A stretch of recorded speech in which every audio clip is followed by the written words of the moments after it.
Here's where we're going to go. We're going to go through each of the questions, each of the 7 primal questions. We're going to give you a little bit of background on each question. We're then going to talk about the gift, what we call the primal gift that is associated with each question. And Leigh, I would just describe the primal gift part as your unique relational talent arising from your primal question that actually benefits others. And maybe another way to say this is what I give away is actually what I need most.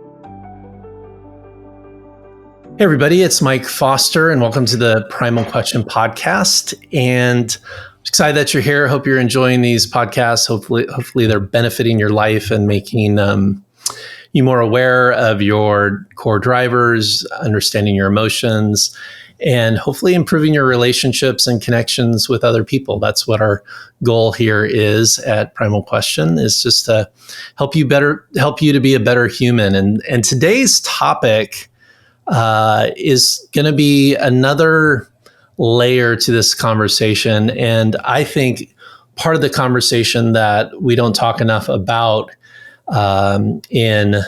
in coaching or psychology or therapy, but really how within every struggle comes this really beautiful gift that is waiting to be deployed and used in the world. But before I dive into that, I want to welcome, I guess, my co-host. What do we want to call this, Leigh? I mean, you're just such an important part of everything that we do here at Primal Question. Leigh is a master coach. She works in our certification program, leading the charge there, and is a trained counselor, coach. She is amazing. She probably knows more about this stuff than I do. That's why I have her here, because she's here to fact check everything that I'm saying. So Leigh, good to have you here. Thanks for joining me in this conversation today. Oh, I am so happy to be here. It's an honor. And whatever I'm called, I'm here for it. And so happy to be a part of what you've been doing really since the beginning of the coaching certification. Have been around and have absolutely adored adding this to my toolbox of skills. And it's a main one that I use now with clients, and it's absolutely a game changer. Happy to be here. Oh, that's awesome.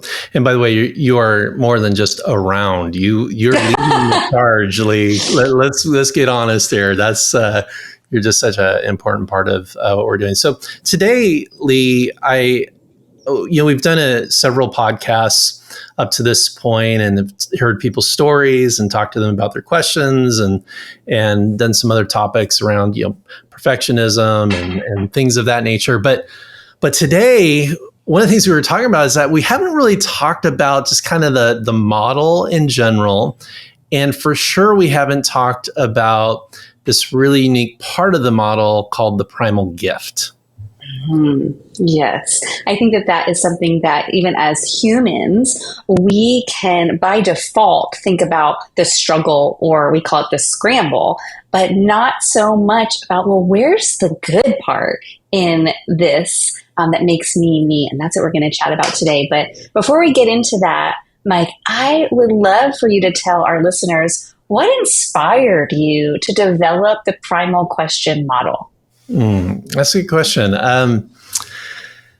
So I've been working on the model for over 5 years, and really it is a collection of probably 20 years of work, working with people, working in the transformation business in people's lives in all different aspects, all different types of people in all different ways. And one of the things that is true about me, and I'll just a confession, I am an incredibly impatient person, and I have to work on that.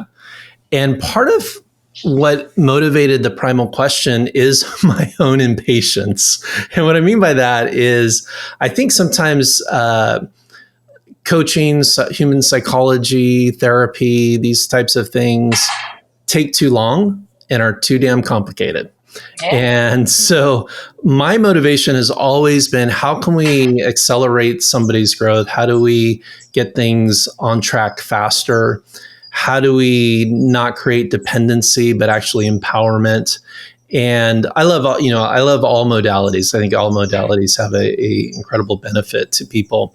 But my particular take on this would always be like, how do we do it faster, simpler, and in a more clear way? And so to me, what motivated it was working with my own clients and seeing how quickly a simple question can bring everything into focus into people's lives, like understanding their past, their present, their future, all through the simplicity of a question, and seeing how that question really, in many ways, is driving the ship, is the filter of how they see everything in their lives, how they see themselves, how they see their relationships, how they see their work, how they see their future and their past. And so the other thing that I'd say is, my impatience, my own struggle of still working on that today, my impatience.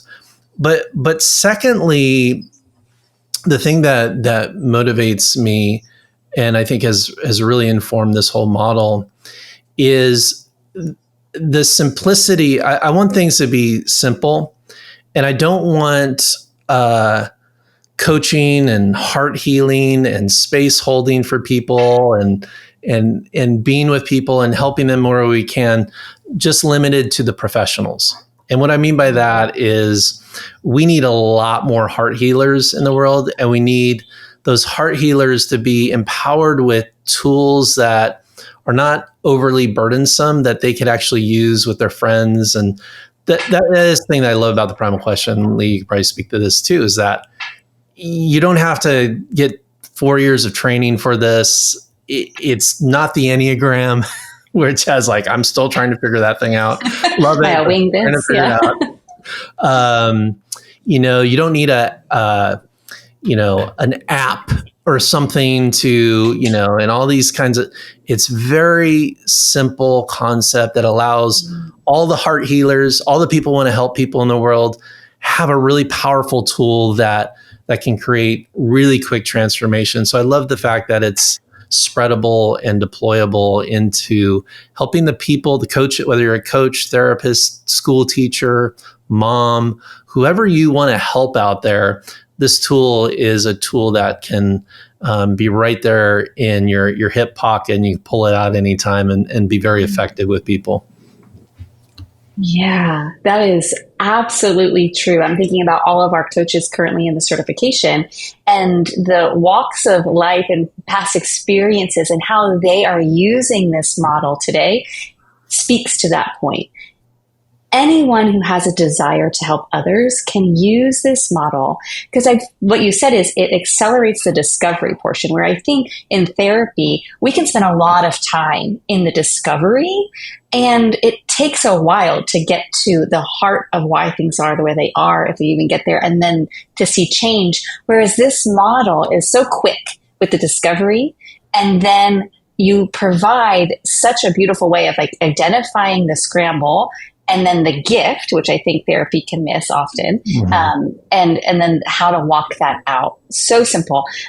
One of my favorite things to do is gather a group of friends around a table for dinner and say, hey, let's all take this quiz and find out what they all are. And it has led to such beautiful conversations. So even just using it in the context of friendship and those relationships casually has led to profound impact in my life and the lives of just those around me in friendship.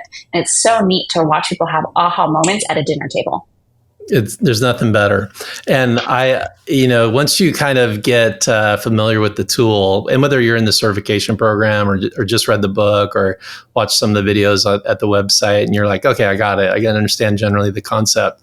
It's just like every conversation, every opportunity, social opportunity, you're like, what's your primal question? Let's talk about that. And it's just a really fun way of connecting with people. And that is always been my focus, is that this isn't just about us. It's not, I think sometimes some of the personal work that we talk about, or growth or self-improvement, or whatever those concepts that we tend to latch onto, tend to be too much about us. And we miss this really great opportunity to, yes, understand something about you, incredibly important, but then to bring it to somebody else and create that stronger relationship or that better connection. And the gift that you have to give to other people because you have that understanding of yourself. That's what's truly, I think, special about this model and what I want to talk about today and where we're going to go. So with that, Leigh, why don't we dive in? And here's kind of where we're going to get, if you're listening or watching right now, here's where we're going to go. We're going to go through each of the questions, so each of the 7 primal questions.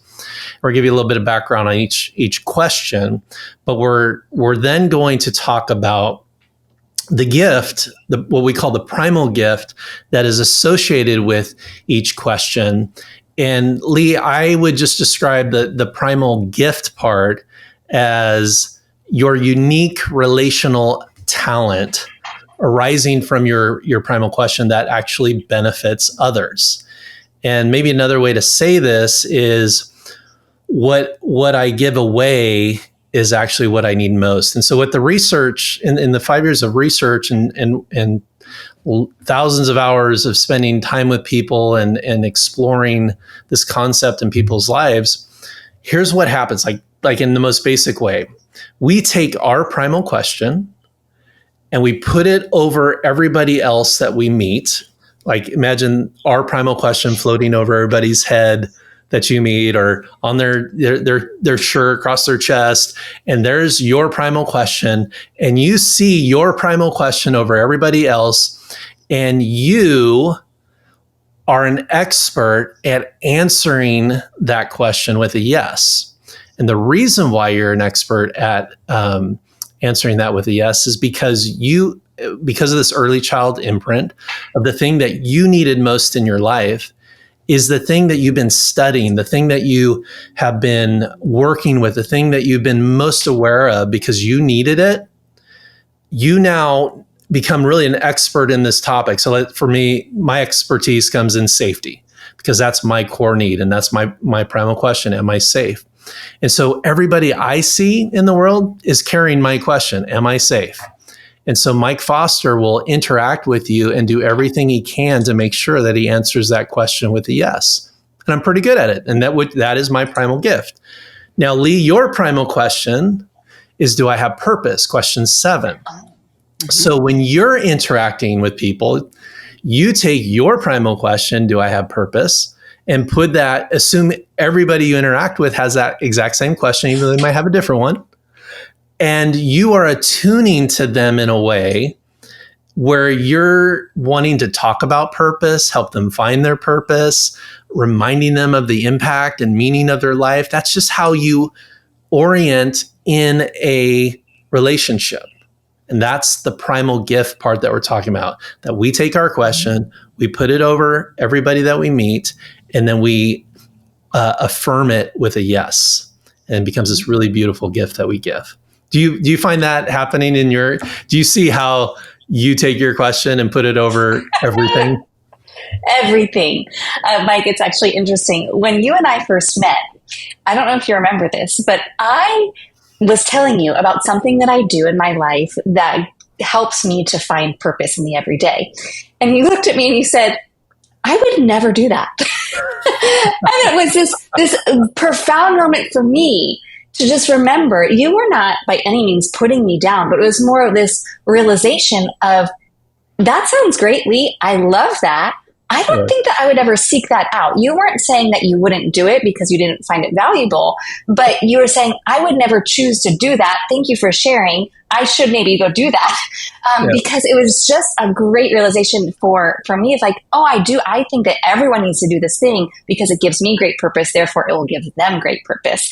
And it very well is that way. I think that, that's the gift I give to people, is helping them to realize, like, hey, you have purpose and let's go pursue that together. Maybe you need to spend some time looking at that. Whereas I think everybody just knows that. It's not true.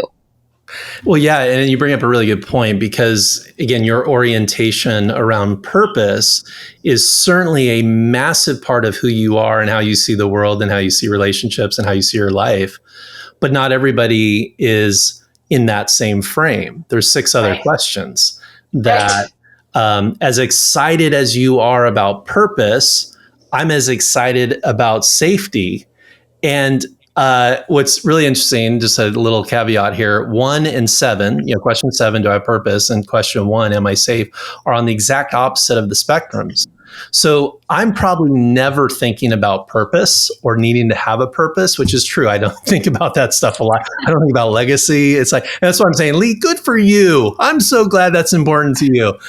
But Leigh, I'm guessing you're never thinking about how to escape out of a restaurant if there was a fire like I do. And you're not thinking about all the things that could go wrong like I do.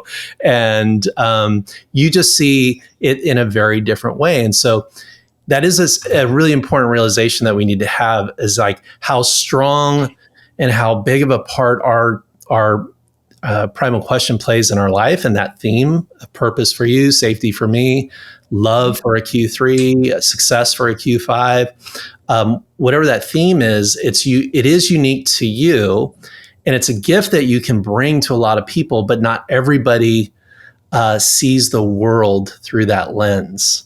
And so that's where we get to discover other people's questions and figure out how to answer their question with a yes, not just simply put our question over them and say, let's make your life purposeful, Mike. And I'm like, I don't care. I don't want it. I don't want purpose. Right. But at the same time, I do need safety in my life, and you need purpose. Yes. And so that's why the gift that we're going to be talking about is important, because it truly is a thing that we get to give other people. Although they might say, I don't know if I need that. We all actually need all of the 7 questions. Absolutely. And, so I think that's why it's so important to be talking about the gift today. Yeah. And, you bring up a really good point, because I actually, are just spending time with you and working together, you have really helped me be more in tune with vision, be more in tune with impact and planning and things of that nature that I maybe are some weak spots in my own development and my own growth. And so being around you and your primal gift has really benefited me. And so, and hopefully you being around me and my elevation and priorities around safety and protection have helped you. And so that's the gift part, right? We're able to give our uniqueness to each other, and really everybody wins in that way. So let's talk about question number 1, and what is the primal gift in that. So question number 1 is the question, am I safe? And this is the need for physical and emotional safety. And so for these folks, their kryptonite is confusion, surprises, unpredictability. And with that, this whole, imagine yourself like you today, whatever your primal question is, you have been studying this topic from early childhood and have become a PhD in it, which makes you what we call here at Primal Question, your primal gift is called the guardian. And this is really the superpower of protection. And what this kind of specifically means is that it empowers psychological safety for others, and you can accurately predict risks. So let's talk about this, what this kind of looks like. So number 1, guardians are always thinking about what could go wrong. All right. And can sometimes get hung up in that a bit, like where they become a bit too extreme. You can over-index on your gift. That's another thing that we need to be aware of, is like we're so passionate about risk management and so hooked on things going wrong that sometimes our gift can become a detriment. And so that's why we always have to make sure that we're living in our primal truth. We're living in this place where like I am safe, not, the sky is not falling, but I'm going to be thinking as a Q1, I'm going to be thinking about some of the challenges or the risks, or I'm thinking maybe 5 steps ahead in terms of, how a project could go off track, or, thinking through a relationship. I might be a little bit forecasting into the future about some of the potential pitfalls of this relationship. And none of that's negative. That's actually, again, a gift of you thinking through some of those dynamics, whereas other questions would not think through those things. And then the other part of the guardian's gift is the psychological safety. And Leigh, one of the things I love about creating psychological safety for people is that is, as a coach, I use this all the time. I joke, this is why people tell me their deepest, darkest secrets after knowing me for 3 minutes, because there's something, again, I'm taking my question, I'm putting it over them, I'm helping them feel safe, protected. They feel that they can be vulnerable with me. And so I use that gift every day in my life. But think about it from a team standpoint. Google did a study of their teams, like why are their teams effective? What is the thing that is making these teams gel and so successful and winning? And they looked at all the different things, all the way from the work day to vacation time to whether they have snacks in the the snack bar. I mean, all the different possibilities of why a team gels and thrives. And they drilled it down to one concept of the reason why teams will thrive and perform at high levels is psychological safety. And what that means is that you have the ability to show up in a space and not feel threatened or attacked or feel judged or criticized, that there's this energy of protection all around the team, which then allows their gifts and their talents to come forth. So Guardian, again, Q1, am I safe? The Guardian has a real gift to bring that into teams and create that protection. What are your thoughts, Leigh? I wish every CEO was a guardian. I wonder what that would do, to a team, right? If people really felt safe. I think a lot in the helping professions are Q1s for the very reason that they help people to feel safe. What a gift that the guardian brings to their relationships, whether it be personal or professional. So good. Yeah. I think about just how that plays out in my family. I am the guy who is making sure that my family, if there was an earthquake in California, I'm the guy thinking about, okay, we've got backup power, we've got water bottles filled with 5-gallon, water bottles around the house.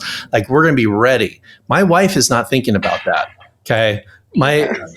But that's my contribution to my family. We also have, I also make sure that I lock all the doors and, think about just those types of safety things, that we have enough insurance, for the cars and the house. And so that's just a filter of how a Q1 is going to see things. And that's a really, really benefit to your family, to teams, your workplace, and obviously all the relationships that you're in. So think about how if you're a Q1 and you're a guardian, think about how you might deploy that gift into your context. And that's really, as we go through these, I want to challenge you to say, like, how can I use this gift in a greater way?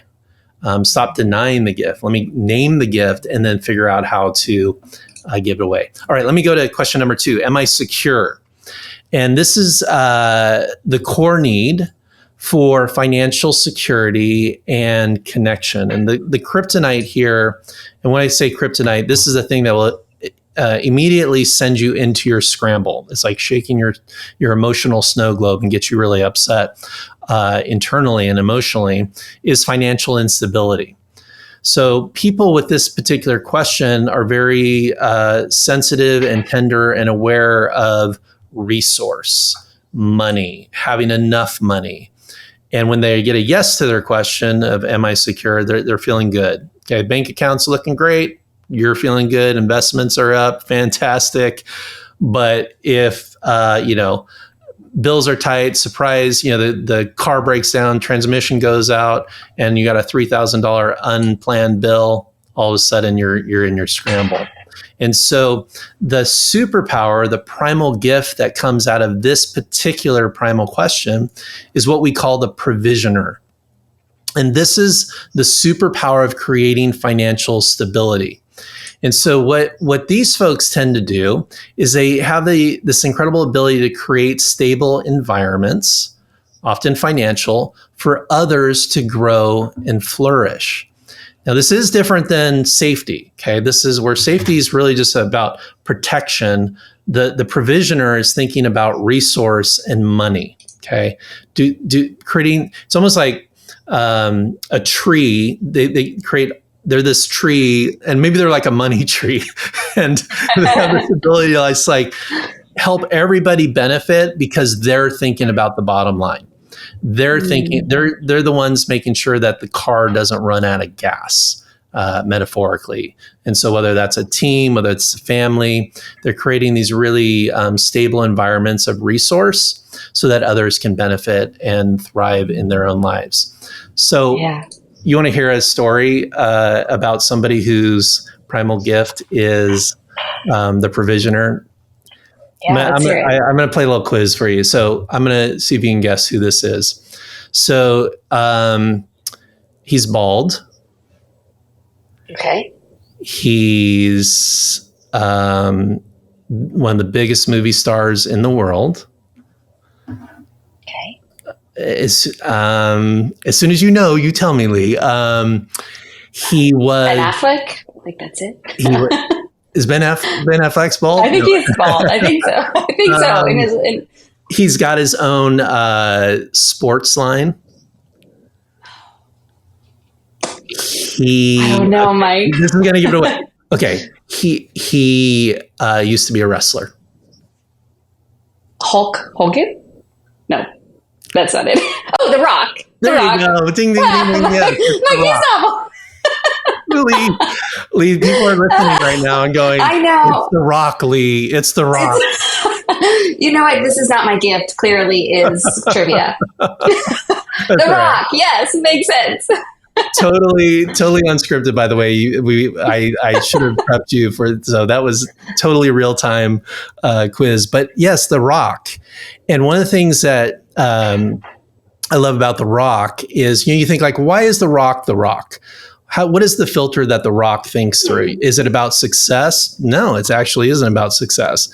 Is it about him being wanted by people and being admired and living, having that? No, the need for him, his core need, is not to be broke. Okay. That's why he named his production company $7 Productions. I did not know that. He started with $7 in his pocket. He grew up in a family where his dad was actually a wrestler also. We're probably learning way too much about The Rock right now, but his dad was a wrestler. The family struggled. Oftentimes, there wasn't a lot of money in wrestling back in that day of his dad. And he just basically said, I saw him in interviews, says, I just cannot be broke. And that is the driving core need of his life, to have this financial security. And by the way, he's one of the most well-paid, highest paid actors in the world, probably one of the richest, wealthiest actors in the world. And it's not because he wants fame. It's not because he wants success. It's not because he wants purpose. It's because he wants security. But then you think about The Rock and the impact and the foundation of all the other people that he has made money for, right? Yeah. And all the employees on those movie sets, all the people who are employed by his company, he is financially benefiting them also because of his primal gift. Okay. Yeah. And so that's just a really great example of how something that you need becomes a benefit to others, and you give that away. Mm-hmm, mm-hmm. Yeah, the generosity that this gift brings out, and even the practicality of this gift. And people who are Q2 MI secure, they're quite practical and they're calculated. Yes. Which I think our world needs more of at times, especially now. It's like, you can do anything you want. You can go for it. Yes. We need practical people speaking like a true Q7. Yeah, go for it. But I need the Q2s in my life to say, okay, let's get real practical for a minute. Hey, friend, you and I have a hidden force driving our lives. It drives our choices, our behaviors, our triggers, our relationships, and even our strengths and our gifts. And most of us have no idea what it is or how to control it. And this hidden force is an unmet emotional need. There are 7 of them, and I call them the 7 primal questions. And when you don't know your primal question, it can wreak havoc on your life because people will do whatever it takes to meet this need. And we can even try to meet that need in some pretty unhealthy ways. But when you identify your core emotional need, a lot of things begin to make sense.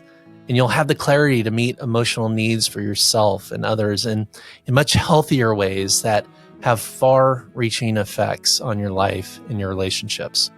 Take 5 minutes to discover your primal question today at primalquestion.com. Absolutely. Yeah. These people are not going to be blowing money at the casino and gambling because they're like, no, I want my money. I want to secure, I want to, and to be in control of my money. They're going to be more calculated and in many ways, perhaps risk averse. I think they certainly will take risks, but they are going to be running those risks through the financial calculations because again, that they do not want to put themselves in a place where they don't have enough resource. So again, just that yin and that yang to both your need, but also your gift. The thing that you need the most is the thing that you give away. And which brings us to question 3. Am I loved? Primal question number 3. And this is the need to feel seen, heard, and to be known. And these are the primal gift for the name that we give these folks are what we call the people pros, okay? And they just have the superpower of the heart, okay? And they possess exceptional relational skills that make people feel loved and cared for. And my guess is all of us right now probably have somebody in our life that just because maybe they haven't done the test, we know nothing about the primal question, but we go like, oh my gosh, I bet that person's a Q3 because they're so empathetic. They're such a caring person. They're such a great listener and they show up and they're just a heart expert. That's what these Q3 folks are. And it's such a beautiful gift that they give to their relationships. Yeah, Q3s, man. The fact that they are loving and caring for emotional and physical needs, and they're really relational strong. They tend to be well liked. I think about I have a good friend, Sarah, who showed up at my bedside when I was very sick, when I was having my son, and there's people like you said in my life or in our lives that you're like, oh yeah. They're the ones that make you feel so loved. And without them, we would be feeling not so great at times in our life. We need them. Yeah. The gift of love. I mean, what an amazing gift to give, right? And we certainly need more of that in the world. And it's so great what you're describing a friend that and that's who they are. Like that's not, that's not forced. That's not hard for them. That's just how they are oriented because, again, they want you, Leigh, to feel loved because that's what they need in their own life. Okay, I'm going to give you another quiz here on somebody really famous that is a Q3. Now, I think I talked about this in the book that Adele is a Q3.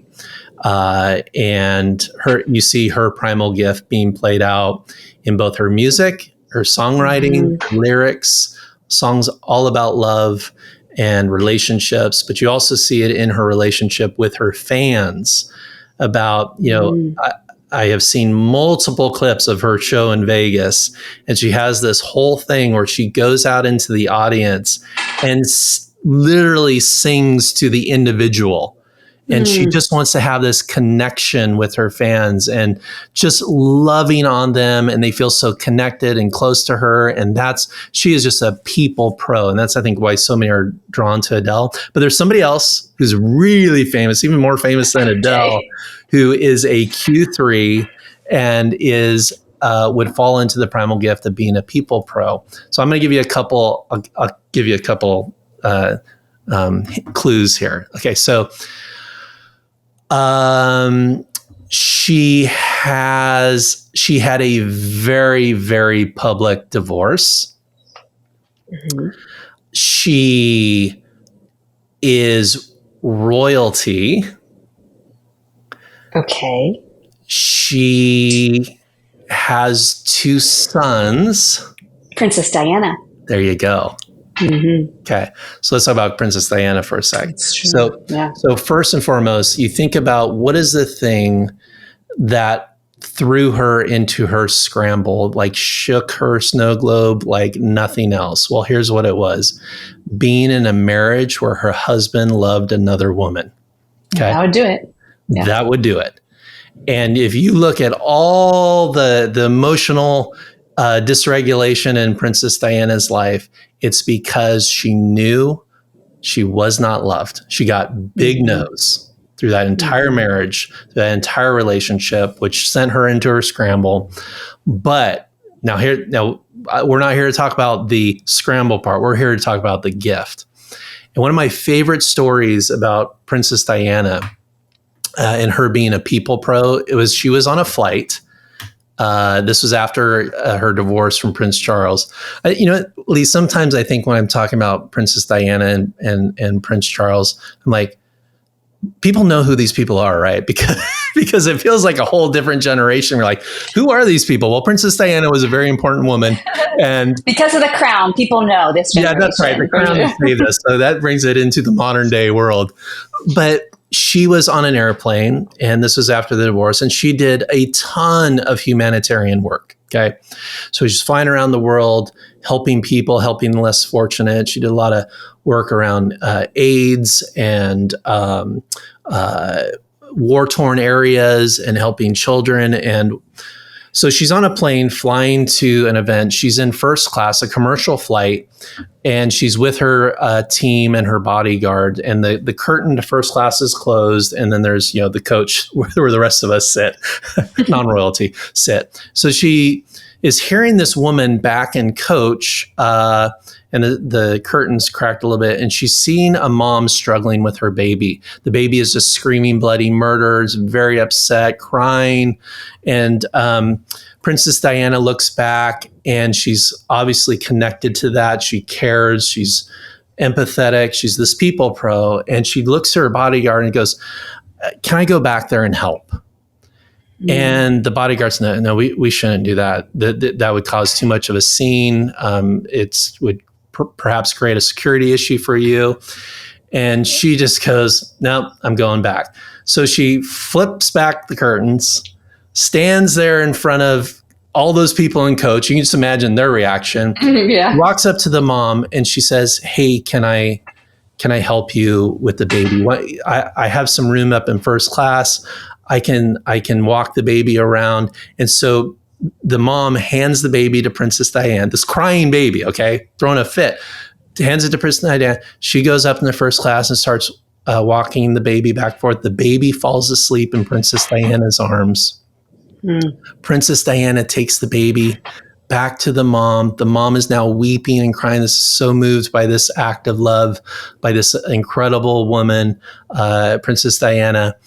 And Princess Diana turns to the mom, hands the baby back, and says, it happens to the best of us. And you just say, like, that is a pro. Yeah. That is a person whose heart is bigger than my heart. Okay. Because I ain't going back to carry no baby who's crying.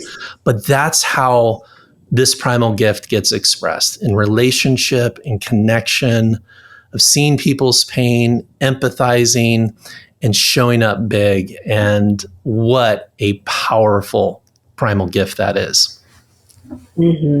Absolutely. I love that story, Mike. She's a great mom too. Great mom. Oh my gosh. Incredible mom. Incredible mom. Okay, let's keep moving on. We're plowing through these. Am I wanted? Question number 4. This is the need to feel accepted, pursued, and to belong. And the primal gift for question 4 is what we call the connector. And this is really, they just have the superpower of connection. They're gifted at creating followership and connection and including the outsider. And a lot of times with this one, I find people who are connectors really have this incredible ability to recognize the person that's on the outside, to go connect with them and then bring them in. There's something like that aches their heart when they see somebody who is not fitting in, who perhaps is struggling, and they have like this antenna or radar to notice that and then to bring people in. And that's just like, I'm talking about a killer gift, the ability to see the people that we are often overlooked in our society. Yeah, and you know what else they are? They're really good team builders. Yes. Like, you want these people in your workplace and in your family. These are the people who are doing game nights. I'm not planning a game night. Me neither.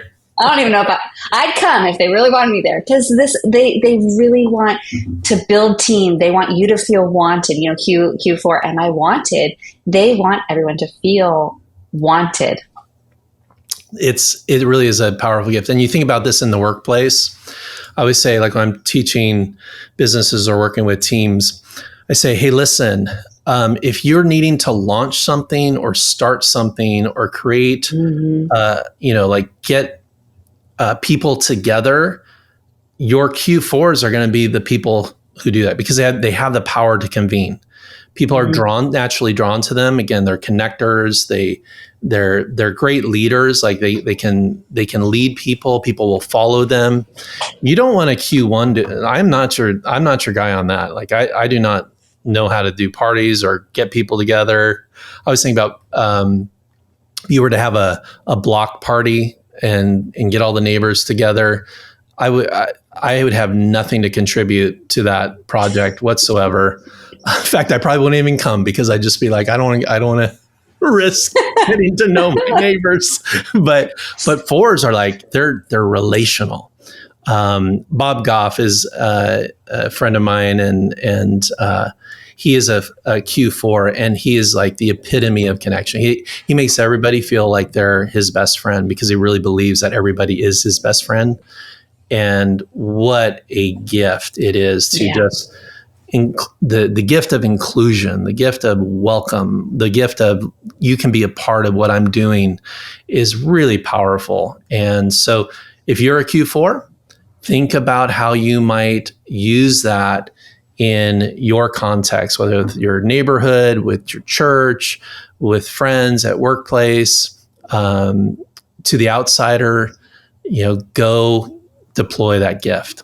All right, number 5, am I successful? This is question number 5, primal question number 5, am I successful? And this is the need to feel appreciated for their contributions and wins. These people are all about achievement and winning and success, and they love to win, and they're really good at it. I would describe these people as just, if you want a project to go well, if you want to hit the goal that you're going after, make sure you got your Q5s there. In fact, Ryan, who's a part of our team, is a Q5. Ryan leads, really is kind of just leads everything. What do I do around here, Leigh? I don't know what I do. You make us all feel safe, Mike. You make us feel safe. Safe. That's what I do. Everybody's feeling safe and protected. But Ryan's a Q5, and I love that he's a great leader, and I totally trust him, because I know he will find a way to get the ball across the goal line, because he just is so gifted in the concepts of success. And so we call this person the maximizer, and they're just the superpower of winning, and they're skilled at coaching and challenging others to help them achieve their goals. I mean, isn't that like, I just said that, I'm like, that's exactly who Ryan is. 100%. 100%. He brings his best, so we all succeed. That's right. All the time. And that's all he thinks about. And by the way, the challenge part, like the thing I do really appreciate about Ryan is that he's so committed to success. He's not afraid to tell the truth or make hard decisions or say hard things because, maybe a Q3 would be less, I want you to feel loved, or a Q4, I want you to feel wanted. They may not be as direct as a Q5. And so, saying hard things sometimes is really important to achieving the goal. So I'm not going to do a quiz, but one of the folks that would fall into this category of the maximizer is Kobe Bryant. His primal question is, am I successful? And success was the driver of his life in all things. My favorite story about Kobe is that Byron Allen, who used to be Kobe's coach, said this about he's always the first one in the gym and the last one in the gym. Okay. Whether he was hurt, whether he was playing or not, he was always the first one in and the last one out because he was all about success. He also made sure that everybody around him had the same goal of like winning a championship. And sometimes Kobe came across as perhaps maybe as a jerk because he wanted to win so bad, and he would see people kind of lackadaisical or not doing the training or not showing up to practice or not putting in the work. And he would challenge them because he's like, we're going after success. And so this maximizer is about pulling out the strengths of people so that we can achieve a goal together. And they're champions. And so if you're a 5, bring that to your team. Don't hold that back. Don't be embarrassed about success. A lot of people get weird about success, like the pursuit of success as somehow that's a negative thing or prideful or what have you. It's like, no, that's a real benefit and a real gift that you get to bring. So. Yeah, so good. And I love the confidence that Q5s bring. They're focused. They really do improve everything that they interact with, which is why you need them in your life. Exactly. That's a great way. They're confident and they just improve everything. Which brings us to question 6, which is the primal question of, am I good enough? And this is where you have the core need to feel valued and affirmed for who you are. And oftentimes your kryptonite is criticism.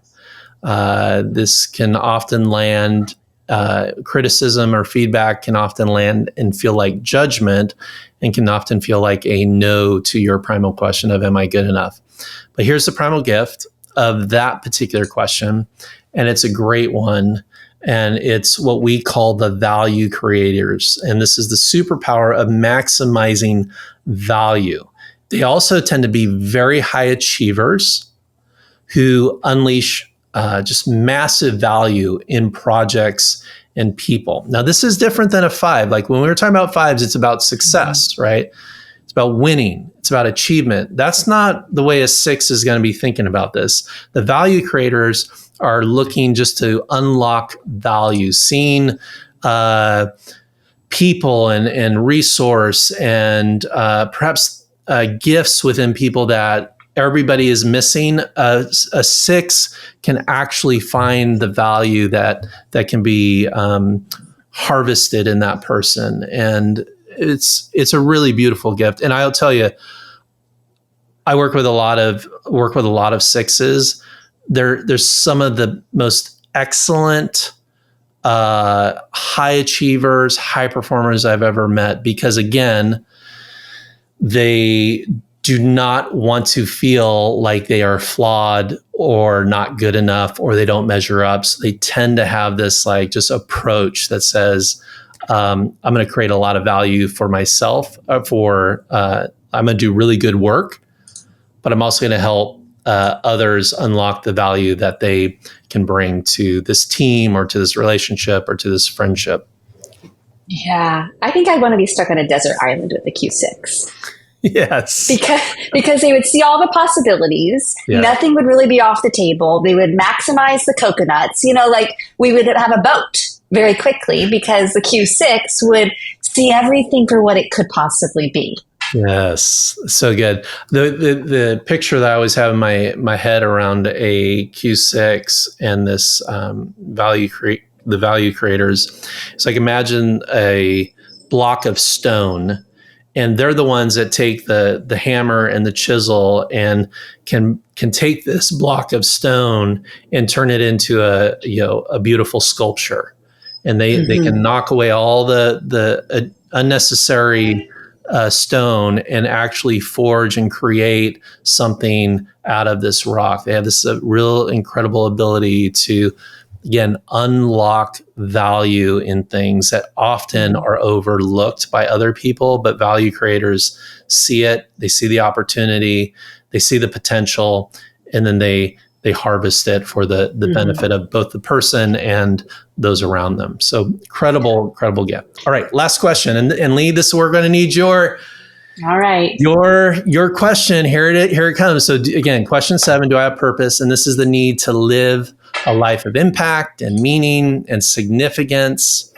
And by the way, their kryptonite is pointless work. Does that ring true for you? Doing things that don't matter, just run of the mill stuff that doesn't have any impact. That is not a good place for a Q7 to be. They need to know that it's tied to something bigger, missional, purposeful, transformational work. That's really important for a Q7, which brings us to their primal gift. We call these folks the visionaries, and this is the superpower of impactful purpose. And they are possibility thinkers who envision a world with endless opportunities to create meaning and impact. And Leigh, you really do represent this primal gift in such an incredible way. In fact, one of the things, a couple of weeks ago, you went to Mexico, right? Is that okay if I share this? Sure. Yeah. Okay. So Leigh went to Mexico, and the way I think about and you went with your husband. When I think about going to Mexico, I think about going to Mexico and going to a resort and laying out by the pool and eating nachos all day. But this is not what a Q7 does. Tell them what you did. And listen, you took time off. You took, this is, I think it was on your own dime, what you were doing. Tell them what you were doing. You're not eating nachos. I don't think nachos were consumed at all. So my husband and I went down as part of our global church movement and had the opportunity to sit with missionaries from all over the world and talk with them and work with them to navigate the stuff, the hard stuff that comes with being in that position, starting a church, starting their own movement. And we got to, I hope, speak life into them. And, it was so great. It was hard. It was hard work, but it was great work. I love that. Now, okay, so again, why would you do that? And I mean that in all seriousness, because again, my frame of mind, and probably a lot of other people's mind, like, why would that matter so much to you? Why was it so important to you to go down there and help these church leaders and missionaries and make such a sacrifice in that way? Yeah.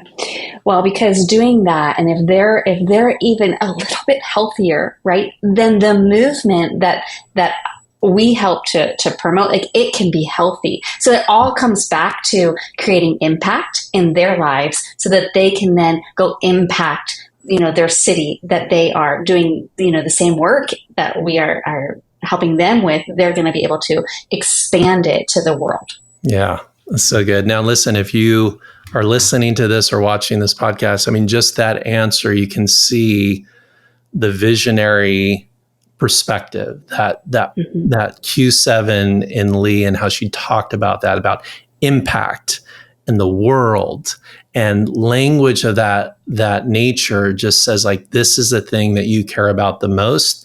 And so you are going to find all different ways to bring that gift to people. and even, flying to another country on your own dime and doing that, making that sacrifice because you care so much about other people's impact, other people's visions, it's doing something that has lasting significance. And that's just how you approach everything. And that's such a beautiful thing in a context that, we need more of. I think about this thing about leadership. And if you're on a company or in a business or maybe in your church, it's really important to have the visionaries at the table, okay? Because they're going to help us dream bigger than, for sure dream a lot bigger than a Q1 says, like, let's just stay small and be safe here. They're going to help you see things beyond even your own limits. They're going to be believers in the opportunity to make lasting impact. And, we need those people at our table. We need those people in our leadership. We need those people that's an important part of a company or an organization or even a family, right? And so let them deploy that gift, and don't just duplicate your own gift over and over again on a team. Make sure you have when you have specific projects or specific needs within a group or a company, put the right primal gifts in the right places so that they can really thrive and bring a lot of contribution that way. Mm-hmm.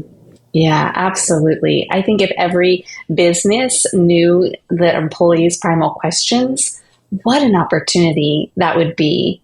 And people, I might even have to change positions. I don't know. But I think that overall the company would be more successful and the employees would be happier. Yeah, totally. And I always, when I'm doing workshops and talking with companies, and especially with people who are the leaders of the companies, I encourage them. The reason why you want to know your employees or team members' primal question is so you can recognize not only their need and how to answer their primal question with a yes and stop answering it with a no, but more importantly, so you know what their primal gift is and how you might place them in different projects or places within the company that could really benefit you and the company as a whole. So with that, Leigh, there you go. 7 primal questions that come with 7 incredible gifts. And our goal here is just, again, bring some awareness to, as our listeners are thinking about how their need play and really this powerful part of who they are plays a powerful part in them making the world a better place, and taking ownership of that gift, figuring out how to use it more and more in your daily life. And I guess one final thing I'd say about that is the more that we live in our scramble, the less we live in our primal gift. But the less we live in our scramble, the more primal gift that we're giving away. So it is a kind of both matter. We can't just live in our scramble and expect to be giving away our gifts. So we have to manage our own question. We have to be aware of that question. We want to be living in our primal truth. I am safe. You too have purpose. I am loved. I am successful. We want to live in that place so we can keep the scramble down and the gift high. And that to me is a good formula for having a really amazing life and impact. So with that, if people want more information on this, I encourage you to check out primalquestion.com. You can take the assessment there. It takes really easy. You can find out what your primal question is, and then you also will find out what your primal gift is. You can just line it, whatever your question up is, line it up with this particular primal gift. Also, if you are just wanting more information about this, you can obviously go to the website. There's a book, The 7 Primal Questions, which is available on Amazon. And then also, if you have any interest in helping people, maybe you're a coach, a therapist, a counselor, a leader, a pastor, somebody who's working with people, and you want to help them understand their lives, their gifts, understand their emotions, understand their needs in a more effective way, We have the Primal Question certification program, which is a 90-day program where you can learn all the ins and outs of this model and how you can deploy it into people's lives and help them grow and level up in their marriage and their life and their career. And so if you want more information on that, you can visit primalquestion.com. Just click on the Become a Coach tab, fill out the application, and we'd love to talk to you more about that program. So, Leigh, thank you for great conversation today. Absolutely. Pleasure to be here. I learned a lot, and hopefully our listeners have too. And by the way, if you have enjoyed this, make sure to subscribe, tell a friend, forward it on to, text it to a buddy and say, hey, you got to listen to this if this has been helpful today. And again, thanks for joining us on the Primal Question podcast. Thanks so much for tuning in to today's episode of the Primal Question podcast. I hope you've learned something new about your primal question, or maybe the primal question of someone you know. If you think this episode would be helpful to a friend, I encourage you, please share it. Let people know about the podcast and how it's impacted you by sending a link to a friend. If you're ready to take the next step in your own self-discovery journey, I invite you to visit primalquestion.com/podcast. That's primalquestion.com/podcast for additional free resources and to explore the opportunity to work one-on-one with a Primal Question coach. Also, for those of you who feel a calling to guide others on their journey, there's information available about how you can become a certified Primal Question coach yourself. It's a powerful way to transform lives, including your own.